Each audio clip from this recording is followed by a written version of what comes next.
इंशाअल्लाह इमरान खान नू यार जलसा भाई सानू नहीं चाहिए, कोई लीडर नहीं चाहिए। मैं बाहरों आया अलहमदुलिल्लाह, इमरान खान साहब ने पासपोर्ट ਨੂੰ ਅਹਿਮੀਅਤ ਦਿੱਤੀ ਹੈ। ਉਹਨਾਂ ਨੇ ਬਾਹਰ ਦੇ ਪ੍ਰਦੇਸੀਆਂ ਨੂੰ ਅਹਿਮੀਅਤ ਦਿੱਤੀ, ਉਹਨਾਂ ਵਾਸਤੇ ਬਹੁਤ ਕੁਝ ਕੀਤਾ ਹੈ। ਇਹਨਾਂ ਨੇ ਕੀ ਕਰਨਾ ਹੈ? ਬਸ ਦਾਲ ਚਾਵਲ ਖਾ ਲੈ ਘਰ ਚਲੇ ਗਏ। ਜਿੰਨੇ ਫਲਸਤੀਨ ਵਾਸਤੇ ਕਸ਼ਮੀਰ ਵਾਸਤੇ ਕੁਝ ਕਰਨਾ ਸੀ। ਚੋੜੇ ਇਮਰਾਨ ਖਾਨ ਕੋਰੋਨਾ ਲੈ ਕੇ ਆ ਗਿਆ। इमरान खान कौन लेके आया है? इमरान खान कोरोना पाकिस्तान च हाँ सऊदीया च कौन लेके आया है? इमरान खान अमेरिका च चोर है इमरान खान हर पासे कोरोना कौन ले आया? इमरान खान आप ही कोरोना है। जो भी हो जाए सारा वोट इमरान खान दा ही है, इमरान खान दा ही है। जो भी हो जाए यहाँ पे सारा वोट खान है हम बिलावल भुट्टो के जलसे में पसंद करते हो? बिल्कुल पसंद करते हैं, लेकिन वो दूसरी तरह से पसंद करते हैं। इस तरह जो है ना, हमारा एक ही जो है वो है खान, जो दिलों के अंदर हमारा बसते हैं। और बिलावल है वो जो है तीसरी मखलूक में आते, तो उसी की वजह से हम पसंद करते, बकाया हम नहीं पसंद करते। वोट नहीं देगा? वोट सिर्फ खान का है, जो जिगरी यार है हमारा, जो वो दिल का टुकड़ा है हमारा। फिर किस लिए आए हो इधर? बस इधर वैसा अपना जो दोस्त है तीसरी मखलूक है, उसको देखने के लिए आया हुआ है इधर। बिलावल को देखने के लिए? हाँ, देखने के लिए आया, बड़ा शौक है उसको। बिलावल भुट्टो अगला वजीर आज़म होगा यार इंशाल्लाह देखते हैं, हो जाएगा। आगे देखना पड़ेगा, देख कौन होगा। मेरे ख्याल में से किसी को नहीं आना, इनमें से किसी को मुश्किल है इसका ना। नहीं, अभी थोड़ी देर बाद बिलावल आएगा, यहाँ पर खिताब भी करेगा लोगों से, खून भी गरमाएगा अपने जालों का। और उनका ये भी कहना है कि अगला वजीर आज़म बिलावल भुट्टो होगा। कैसा देख रहे हैं, होगा? बड़ा मुश्किल है, इसलिए कि सारे जो है ना माशाल्लाह जो गवर्नमेंट के लोग हैं। वाला में किसकी अक्सरियत है? गुजरावाला में अभी तो हम देख रहे हैं माशाल्लाह सारा गवर्नमेंट का लोग आया हुआ है। अगर ये निकल जाए तो हम मेरे ख्याल में 5% भी नहीं होगा इधर। यार क्या बात कर रहे हैं? कैसे हैं आप? ठीक हैं?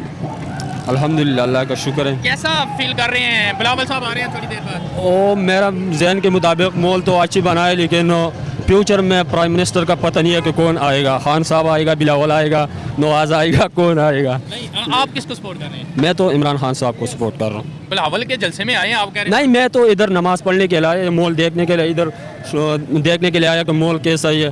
लेकिन फ्यूचर में जो है ना, सबको पता ही है कि इंशाल्लाह जो है ना खान साहब जीते। चाचा जी इधर आओ, क्या हाल है? ठीक हो? अस्सलाम वालेकुम। वालेकुम क्या हाल है? ठीक हो? दुआ शुक्र अल्लाह दा। थोड़ी देर बाद बिलावल साहब आ रहे हैं, खिताब भी करेंगे, की कह रहे हो, कैसा इस्तेमाल होगा? दुनिया का ग्रेम अजीम लीडर भुट्टो का दोहरा है, बेनज़ीर का पुत्र है, ਉਹਦੇ ਵਰਗਾ ਮਾਂ ਨੇ ਪੁੱਤਰ ਜੰਮਣਾ ਹੀ ਕੋਈ ਲੀਡਰ ਨਾ ਤਾਂ ਉਹ ਜੋੜੇਗਾ।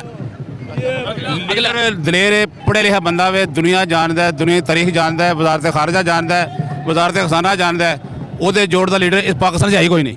ਤੁਸੀਂ ਕਹਿ ਰਹੇ ਹੋ ਬਿਲਾਵਲ ਭੁੱਟੋ ਵਰਗਾ? ਮੈਂ ਭੁੱਟੋ ਨੂੰ ਵੇਖਿਆ, ਬੇਜ਼ ਨੂੰ ਵੇਖਿਆ, ਮੇਰੀ ਉਮਰ 63 ਸਾਲ ਹੈ, ਮੈਨੂੰ ਉਹਦੇ ਜੋੜ ਦਾ ਲੀਡਰ ਨਜ਼ਰ ਨਹੀਂ ਆਉਂਦਾ। ਪਾਕਿਸਤਾਨ ਆਉਂਦੇ ਹੀ ਕੋਈ ਨਹੀਂ। ਕੋਲ ਸੋ ਪੰਜਾਬ ਗੁਜਰਾਂਵਾਲਾ ਦੇਖ ਲਓ, ਪੰਜਾਬ ਦੇ ਅੰਦਰ ਲੋਕ ਕਹਿੰਦੇ ਨੇ ਜੀ ਨਵਾਜ਼ ਸ਼ਰੀਫ ਬੜਾ ਲੀਡਰ ਹੈ। ਲੋਕੇਸ਼ਨ ਹੈ ਔਰ ਲੋਕੇਸ਼ਨ ਛੱਡ ਦੋ ਗੱਲ, ਕੁਛ ਨਹੀਂ ਹੈਗਾ। ਇਜਾਰਾਦਾਰੀਆਂ ਨੇ, ਬਰਾਦਰੀਜ਼ਮ ਹੈ, ਉਹਨੂੰ ਫਰੋਗ ਦਿੱਤਾ ਹੀ ਨਹੀਂ ਗਿਆ। ਉਹਦੀ ਸਿਆਸਤ ਨੂੰ ਟਾਇਰ ਲਗਾਏ ਹੀ ਨਹੀਂ ਗਏ ਥੇ, ਉਹਨੂੰ ਚਲਾਇਆ ਹੀ ਨਹੀਂ ਗਿਆ, ਰੋਕਿਆ ਗਿਆ ਵੇ। ਉਹਨੂੰ ਚੱਲਣ ਦਿਓ, ਇਹ ਤਾਂ ਉਹਦਾ ਲੀਡਰ ਕੋਈ ਨਹੀਂ ਹੈਗਾ ਹਰ ਲਿਹਾਜ਼ ਨਾਲ। ਇੰਟਰਨੈਸ਼ਨਲ ਦੇ ਤੁਸੀਂ ਬਿਲਾਵਲ ਦੀ ਬਾਤ ਕਰਦੇ? ਮੈਂ ਬਿਲਾਵਲ ਕਹਿ ਰਿਹਾ, ਗ੍ਰੇਟ ਲੀਡਰ ਹੈ, ਪੜ੍ਹਿਆ ਲਿਖਿਆ ਬੰਦਾ, ਸਮਝਦਾਰ ਹੈ, ਸਿਆਸਤਦਾਨੀ ਘਰਾਣੇ ਦਾ ਵੇ, ਬੜਾ ਵੱਡਾ ਘਰਾਣਾ, ਕੋਈ ਛੋਟਾ ਘਰਾਣਾ ਨਹੀਂ ਹੈਗਾ। ਸ਼ਹੀਦਾਂ ਦਾ ਘਰਾਣਾ ਹੈ। ਲੇਕਿਨ ਅੱਛਾ ਮੈਨੂੰ ਇੱਕ ਬਾਤ, ਜਿਸ ਤਰੀਕੇ ਦੇ ਨਾਲ ਨਵਾਜ਼ ਸ਼ਰੀਫ ਸਾਹਿਬ ਆਏ ਨੇ ਹੁਣ ਮੁਲਕ 'ਚ, ਉਹਨਾਂ ਦਾ ਪ੍ਰੋਟੋਕੋਲ ਜਿਵੇਂ ਉਹਨਾਂ ਨੂੰ ਦਿੱਤਾ ਜਾ ਰਿਹਾ, ਲੋਕ ਕਹਿ ਰਹੇ ਅਗਲਾ ਵਜ਼ੀਰ ਆਜ਼ਮ ਨਵਾਜ਼ ਸ਼ਰੀਫ। ਉਹ ਨਹੀਂ, ਕੁਝ ਵੀ ਨਹੀਂ ਹੈਗਾ। ਨਵਾਜ਼ ਸ਼ਰੀਫ ਉਹਨੇ ਉਹ 3 ਵਾਰ ਹੋ ਚੁੱਕਿਆ, ਬੜਾ ਕਰ ਲਿਆ ਉਹਨੇ, ਬੜਾ ਵੀ ਕਰ ਲਿਆ ਹੈ। ਉਹ ਕਰ ਲਿਆ ਜੋ ਕਰਨਾ ਹੈ। ਸ਼ਰੀਫ ਨਹੀਂ ਭਾਈ ਮੈਂ ਇਹਦੇ ਬਾਰੇ ਕੁਝ ਨਹੀਂ ਕਹਿੰਦਾ। ਜਿਹੜੇ 18 ਮਹੀਨੇ ਪਿੱਛੇ ਜਿਹੜੀ ਹੁਕੂਮਤ ਹੋਈ ਹੈ, कैसे हालात देखे ने? ठीक रहे? वजारत खारजा आवाम वास्ते वजारत खारजा का दाखला जे मुल्क लेवल तलक नहीं, बाहर ना तलक सी, बाहर दुनिया च उन्हें बड़ा अजीम काम किया है। पाकिस्तान वास्ते इंटरनल काम जड़ा वे वो इन्हां दा सी, इन्हां करना सी, ਉਹਦੇ वास्ते गरीब नूं चुनिया गया।